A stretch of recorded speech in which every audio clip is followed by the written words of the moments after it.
Hello. Okay, before I get into it, I just want to explain some important concepts. So, in the lungs, we have oxygen. When we breathe in, we're letting oxygen in and we're letting out carbon dioxide. In the lungs, there's tiny sacs that are called alveoli, and those are single-celled thick. So, those single-celled thick membranes allow for super easy gas diffusion, especially since gases are nonpolar.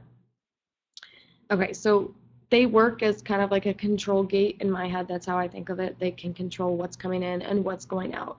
So gases will will diffuse with their concentration gradient. So depending on what side of the membrane there's more oxygen or less oxygen, that helps dictate the path that oxygen will travel. So a keynote before I get into all of it is that hemoglobin's dynamic. It can move throughout the bloodstream, whereas myoglobin is stationary and it's sedentary in the tissues. It doesn't move.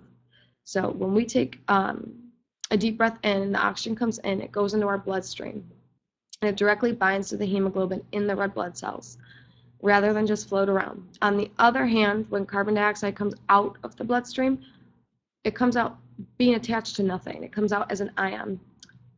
It comes through the bloodstream as an ion. So we can circulate the CO2 with the help of the enzyme carbonic anhydrase. This will convert CO2 into bicarbonate. Bicarbonate is what travels through the bloodstream, so when CO2 is produced by the body, it can convert it to bicarbonate because that is soluble and it's able to float in the bloodstream. Once bicarbonate comes back up to the lungs, carbonic anhydrase can convert it back to CO2, so then it can be released as a gas from the body. Again, CO2 cannot float around freely, it has to travel as bicarbonate in the blood. So that's why we pack CO2 with water and we can make this ion. Now, since we have oxygen that's binding to our hemoglobin in our red blood cells, we have oxygenated blood. This oxygenated blood is the R state. That's a conformational shape. So that can travel through the arteries towards the tissues.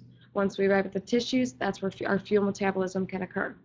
So the fuel plus O2 with a single directed arrow to the right gives us CO2, water, and energy in the form of ATP. So the oxygen that comes off the red blood cells, it will go into the tissues. It binds the myoglobin, which will generate our nutrients that push for fuel metabolism.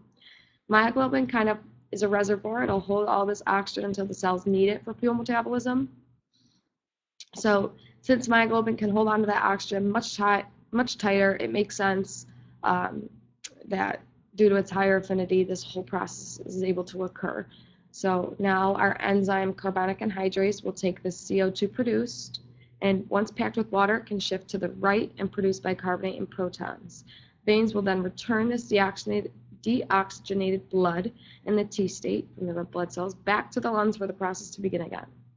Okay, that was just some basic information. Now, in the Proust model, we're going to kind of go through those equations. So the Proust model is reversible. It allows us to explain the breathing in bodies, and it also helps us explain how pH can affect the direction we're traveling in.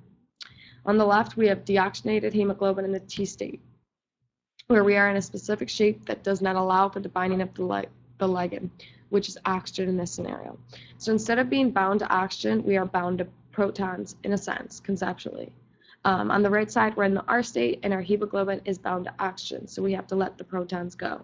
So with this equation, there's a mutual exclusivity of binding oxygen and protons, so you can only bind one at a time, and just note that it's not at the same site. So our body, we start off by breathing in oxygen.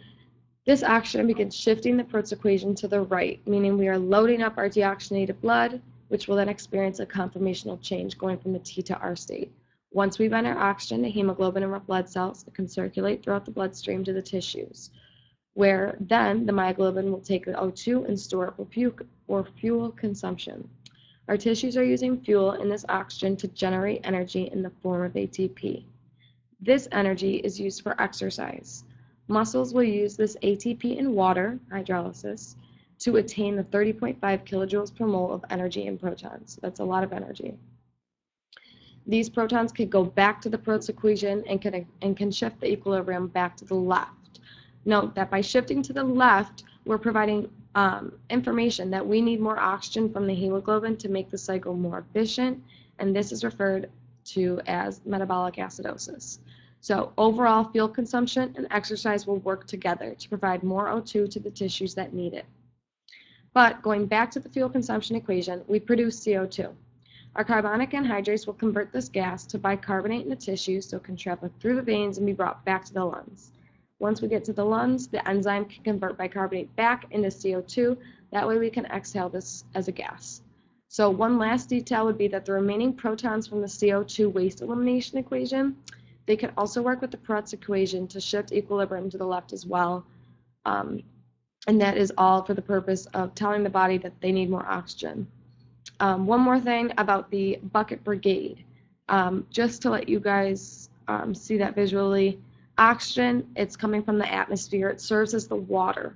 The well is kind of like our lungs. So the oxygen, it goes into the lungs where it's bound by hemoglobin.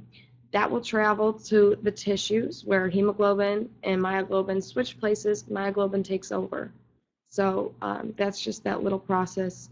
And again, when our myoglobin is much stronger and can hold on to oxygen much more tightly than hemoglobin can, and we can see that with their P50 values. So again, myoglobin's P50 value is much smaller, which accounts for a higher affinity.